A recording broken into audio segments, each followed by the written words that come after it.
Action News 5 at 5 starts now. It's disheartening news, but days without power. That is what MLGW is telling residents to expect as they work as fast as they can to restore power following Sunday's storms. Thank you for joining me. I'm Joy Redmond. My co-anchor Joe Birch is off this week. Crews from across the Mid-South are flooding our area to clear trees and debris and restore electricity to our city. You saw that tree. You see this here behind me. Now, right now, 77,000 MLGW customers are still without power. You can see here the hardest hit area, Bartlett, Cordova, and Lakeland. MLGW President and CEO Doug McGowan saying Sunday's storm is the 6th most powerful storm in the utilities history when it comes to outages. We do have team coverage for you tonight of the aftermath. Bria Bolden is in Raleigh taking a look at some of the damage there. But first we begin with Stephanie Douglas, who joins us from Bartlett, and that's where one business is keeping busy. Stephanie, how many MLGW customers out there dealing with these power outage issues? Yeah, it's thousands of residents that are dealing with outages, including businesses as well. But one business I can tell you that's been busy all morning, and I know because I've been out here, is this Shell farm. Now, we came down and we're speaking with a family right here. They have been just saying it's been a struggle trying to get some gas. This gas station has been extremely busy. I want to talk to you. Where have all you been to try to get some gas? So we come from Bartlett. We stopped there at Kangaroo. I noticed they were putting bags. You know, everybody's running out of gas. So I went down to the Circle K by Appling. It was packed right all the way around the plaza. So then we came down to Circle K on Appling, and that one was closed because no power, and then we came over here. So it seems like you've been to multiple places, and I know you know that MLGW says it's going to possibly take days to restore, but I also see that you bought some gas cans to fill up because, yeah. We have a generator, and I can't afford for food to go bad because, you know, prices of food are high right now, so. Oh, absolutely. It's not a joke. But how much did you guys spend today? Because I know not only for the generators, but for the car as well. We put $70 in. From Appling, they called me, and then they told me there was no gas. I went checking from Walnut all the way until we all made up right here. So yeah, $70. Back in the days, it used to be $10, but not no more. Struggle bad.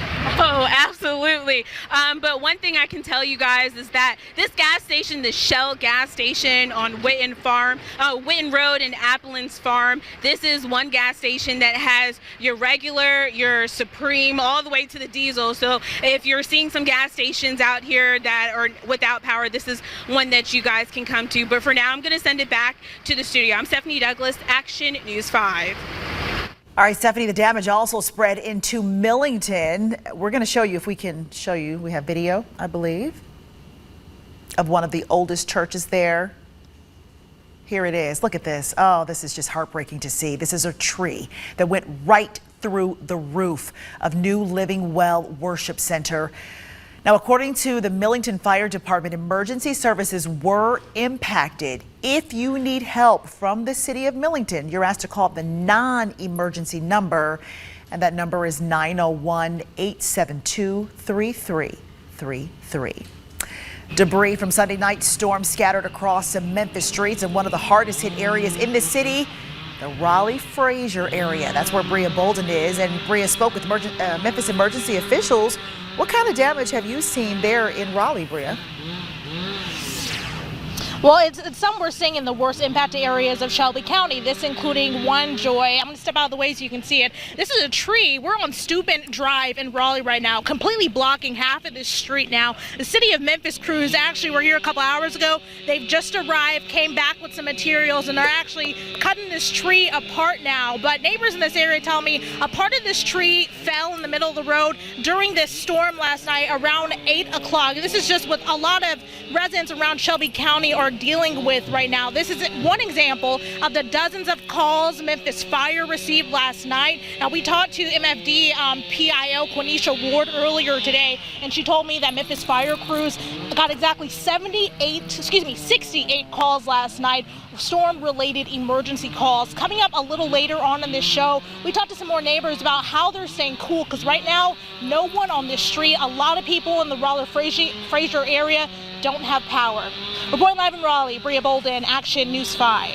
All right, Bria, now today the city of Memphis did not open a cooling center because the heat and humidity did not rise to the required level for a heat advisory. The city suggested if you need relief, again, these are the words of the city of Memphis, go to a mall or any sort of large store. You can also go to public libraries and community centers, although some of those are closed because of power outages.